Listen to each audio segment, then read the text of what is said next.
First of all good evening guys and welcome to my channel Gyan Adda. Guys इस video में हम present continuous के बारे में स्टडी करेंगे। जैसा कि आप जानते हैं कि पिछले सेशन में हमने प्रेजेंट इंडेफिनिट को बखूबी से पढ़ा था, उसके जितने भी स्ट्रक्चर्स थे उसको हमने अध्ययन किया। बट ये सेकेंड सेशन में क्या है, यह है प्रेजेंट कॉन्टिन्यूअस टेंस। इसको हम 3 नामों से जानते हैं, ठीक है, जिसको present progressive tense, present continuous tense या present imperfect tense. Present progressive और कॉन्टिन्यूअस का अर्थ सेम है। प्रोग्रेसिव मतलब क्या है, उसमें निरंतरता, ठीक है, उसमें लगातार कोई भी कार्य अगर लगातार हो रहा है, ठीक है, निरंतर हो रहा है तो प्रोग्रेसिव होगा या continuous. Both are same in meaning.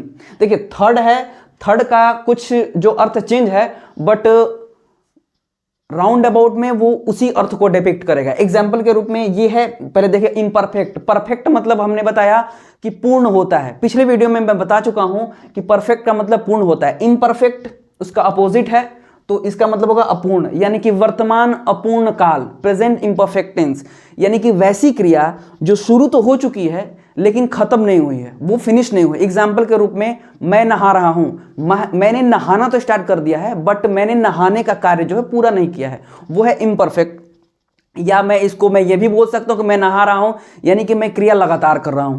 मैं इसको प्रोग्रेसिव भी बोल सकता हूं। सो ये तीनों है, एक ही अर्थ को सिंबलाइज करती है, एक ही तरफ मीनिंग को, है ना, बताती है। तो चलिए सबसे पहले हम इसका इंग्लिश डेफिनेशन जानते हैं। The action of verb which shows continuity in present time is called present continuous tense. यानी कि जो क्रिया वर्तमान समय में, जो क्रिया की अवस्था क्या होगी, वर्तमान होगी, वर्तमान समय में कार्य के लगातार होने अथवा उसके निरंतरता को दर्शाए या निरंतरता का बोध कराए, उसे हम वर्तमान निरंतर काल कहते हैं। यानी कि समय वर्तमान होगा और उसमें क्रिया लगातार होगी, प्रोग्रेसिव होगी। एग्जाम्पल के रूप में महेश स्नान कर रहा है, यानी कि महेश जो है नहाने की क्रिया लगातार कर रहा है, पूरा भी नहीं किया है और उसी रुका हुआ भी नहीं है, वो क्या हो रहा है, लगातार हो रहा है, ठीक है। तो इसका इंग्लिश में ट्रांसलेशन होगा Mahesh is taking a bath, या अगर बात को हम यहाँ पे वर्ब लेते हैं तो महेश इज बाथिंग, ठीक है। रोहन बात कर रहा है, यानी कि रोहन इज टॉकिंग, यह है प्रेजेंट कॉन्टिन्यूअस टेंस। चलिए इसकी हम पहचान को देखते हैं। यह है पहचान, जिस वाक्य में क्रिया के अंत में रहा है, रही है अथवा रहे हैं आए, वो क्रिया अधिकांशतः प्रेजेंट कॉन्टिन्यूअस टेंस अथवा वर्तमान निरंतर काल होगी। हमने इसको पूर्णतः नहीं कहा, हमने इसको अधिकांशतः कहा। कहने का रीजन मैं नीचे दिया हूं, ठीक है, मैं इसको अभी आपको आपके सामने इसको रख देता हूं, ठीक है। देखिए कुछ ध्यान देने वाली बातें। तुम गोरे दिख रहे हो, मैं तुम्हें जान रहा हूं, तुम लंबे दिख रहे हो, मुझे अच्छा प्रतीत हो रहा है, मुझे अच्छा प्रतीत हो रहा है। ये जितनी भी क्रियाएं हैं सब स्टेटिव वर्ब है। स्टेटिव बोले तो अवस्थावाचक, स्थितिवाचक। जिस क्रिया की अवस्था जो है सेम हो, ठीक है, वो अपने अवस्था को दर्शाए। जैसे लंबा दिखना एक अवस्था है, this is stage and it can not be changed. Example के रूप में अगर मैं छोटा हूं तो मैं छोटा ही लगूंगा, ठीक है। तो जो स्टेट वो दर्शाएगा उसमें प्रेजेंट इंडेफिनिट का स्ट्रक्चर हो जाता है। अगर आप कहेंगे कि तुम गोरे दिख रहे हो तो you are looking fair, this is wrong. इसका प्रॉपर होगा यू लुक फेयर, क्योंकि गोरा दिखना एक स्टेट है, ये एक अवस्था है ना। वो गोरा किसी भी कीमत पे जो नेचुरली गोरा है वो गोरा दिखेगा, ठीक है। तुम लंबे दिख रहे हो, जो लंबा है वो लंबा ही होगा, यानी कि लंबा होना उसका स्टेट है, ठीक है। तो यू लुक टॉल होगा, ना कि यू आर लुकिंग टॉल।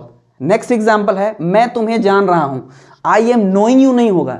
जानना एक स्टेज है, अगर मैं आपको जान चुका हूं, मैं आपको जान गया हूं, तो वो प्रोग्रेसिव है, but that is habitual, that is क्या होगा, वो एक अवस्था है, ठीक है।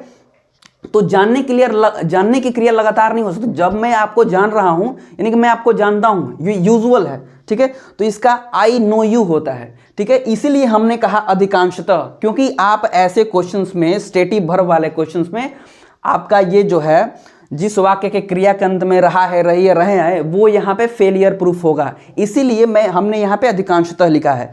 बाकी 95% है ना, इस पे स्ट्रक्चर्स होते हैं, जैसे वो सो रहा है, मैं जा रहा हूँ, है ना, वे लोग बात कर रहे हैं, प्रोग्रेसिव होगा तो यही स्ट्रक्चर इसमें हम पहचान करेंगे कि this is present continuous. But जहां स्टेटिव होगी, बताने का मेरा मूल जो बताने का जो बेसिक थीम है वो यही है कि जहां स्टेट की बात होगी, जहां परमानेंट अवस्था की बात होगी, वहां पे प्रेजेंट कॉन्टिन्यूअस का स्ट्रक्चर होगा।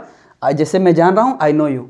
ठीक है, तो होप करता हूं कि ये सेशन आपको बखूबी इसके बारे में समझ में आया होगा। अगर समझ में आया होगा, अगर आप इसको बखूबी से आपको पता चला होगा, तो please don't forget to like and subscribe. Thank you so much.